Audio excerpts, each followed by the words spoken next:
Hi అండి. ఏదైనా పని చెప్తే వెంటనే చేసేసేవాళ్ళు ఒక రకం, చెయ్యను అని కరాఖండిగా చెప్పేసేవాళ్ళు ఇంకో రకం, కానీ చేస్తానని చెప్పి చేయకుండా ఉండేవాళ్ళే హస్బెండ్ రకం. చెయ్యను అని చెప్పరు, అలానే ఆ పని చేసి పెట్టరు, చివరికి ఆ పని మనమే చేసుకుంటాం. ఇంతకీ ఈ టాపిక్ ఇప్పుడెందుకు చెప్తున్నాను అనుకుంటున్నారా? దోశ కూడా అంతేనండి, మన మాట వినదు. సరిగ్గా ఇంటికి ఎవరైనా వచ్చినప్పుడే దోశ విరిగిపోతుంది, లేదా సరిగ్గా కలర్ రాదు.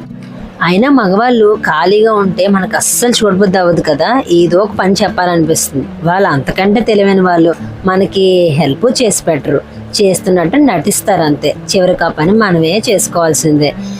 దోసపిండిలో కొంచెం సూజీ రవ్వ యాడ్ చేసుకుని టేస్ట్ బాగుంటుంది. దోశ మాట వినదు, హస్బెండ్ మాట వినరు. ఇంతకీ మీ హస్బెండ్ కూడా ఇంతేనా? అయితే లైక్ చేసి కామెంట్ చేసేయండి. అలాగే మన ఛానల్ని సబ్స్క్రైబ్ చేసుకోండి.